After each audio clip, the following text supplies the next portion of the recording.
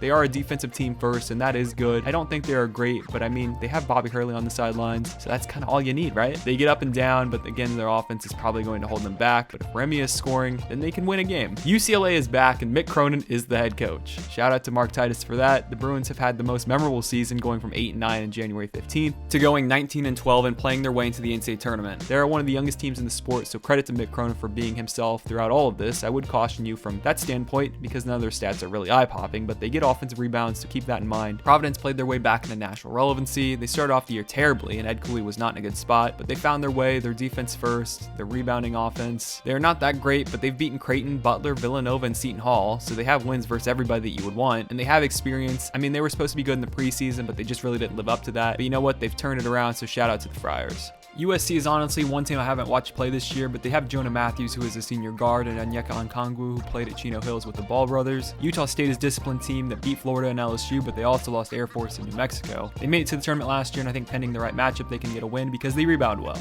And their lead guard, Sam Merrill, can get a bucket at any time, and that's always huge. Rutgers is the best home team I've seen this year, but on the road, neutral sites is where they lose. They get all their points from the paint and defend at a high level. I think they could get one win, but that's it. Happy for their success this year, and I hope it continues into next. Arkansas with Isaiah Joe playing is one of the best teams in the nation, but without him, they have struggled. They might not even make the tournament, but with Eric Musselman on the sideline, they play havoc basketball, and they won't rebound, but they can't be counted out. Cincinnati started off rough, but it's always difficult when you get a new coaching staff, but they've improved the more the season went on, and having a lead senior guard in Jaron Cumberland can make up for a lot. Richmond is an explosive offensive team. They don't turn over, and they make their free throws. They beat Wisconsin back in November by 10. They've been the second best team in the A10, and since February 1st, they've only lost one conference game, and it looks like the Spiders will be dancing for the first time since 2011. Tulsa is the weirdest team of the year. Their numbers on offense suck, but they play great defense. I don't understand how Frank Haith has done it, but he has them in the tournament picture, which is honestly a meme. Now, since I'm coming out with this video before conference tournament play ends, there are going to be some teams that I mentioned that don't make the tournament in this video, but I wanted to include some mid-majors before I let you go to give you a rundown before the video ends. East Tennessee State has one of the best coaches you've probably never heard about in Steve Forbes, and they made the tournament in 2017, and they play a competitive conference, so it's not easy to make it every year. This team went to Kansas and lost by 12, went to LSU and won, and they've looked good all year. They play slow, they are effective at both ends of the floor and have experience. They play 4 guards in their 7-foot center, and Trey Boyd and Bo Hodges can carry them. I love them a lot, and they play with high energy, and they can pull off an upset easily because of their coach, and he's a high energy guy, so they can easily win a game. Stephen F. Austin, you probably already know about because they snapped Duke's non-conference winning streak at home, but these guys live up to the hype. They will turn you over, number 1 on KenPom, get offensive rebounds, number 3 on KenPom, make threes, number 10 on KenPom, and they are extremely deep and full of veterans. The only concern is they haven't really played anybody since December 6th at Alabama, and they turn the ball over and they play a high-risk, high-reward style of basketball. New Mexico State hasn't lost since December 14th, and even though they haven't played anybody, this team almost beat Auburn last year, who went to the Final Four. They're one of the oldest teams in the sport, have a deep bench and rebound at both ends. They play slow, but do turn it over, so that hurts. They seem to always be in the mix, and maybe this is the year they finally pull off that upset. UC Irvine made it last year and beat Kansas State. Their 3 starting guards are all seniors, and that can win in March. Hofstra beat UCLA this year by 10. They're one of the 10 oldest teams in the sport, and all they play are juniors and seniors. Their defense is bad, but they're a really good offensive team.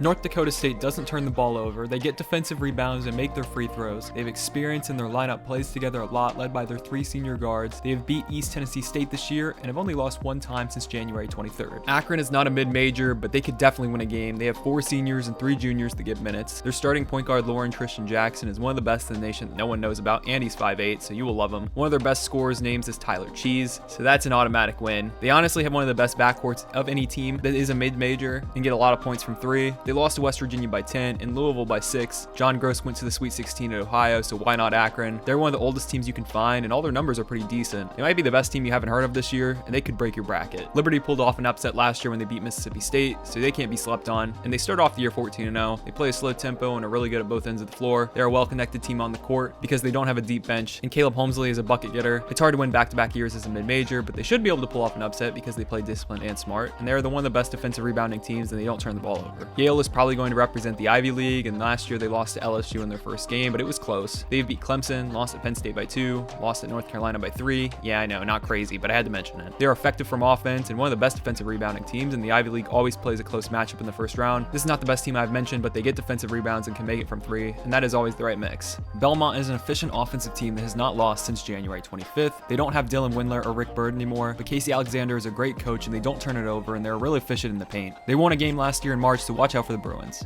Vermont might have one of the best players in the tournament in Anthony Lamb. They made it last year, but lost a hard game versus Florida State. They lost to UMBC at the buzzer in 2018, who went on to beat Virginia. In 2017, they played Purdue and had a hard-fought game in March, so this could be the year they finally get over the hump and send Anthony out in a win. They play great defense and defend the paint. They lost by single digits to Virginia and Cincinnati and beat St. John's all this year. And all you need is a star player to win in March, and Anthony Lamb is a 6'6" that can carry them. Alright, so that is about every team you need to know about before March Madness. I'll be posting all sorts of March Madness videos coming up, so subscribe for those because you can't find those anywhere else. Thank you for watching, and this is March.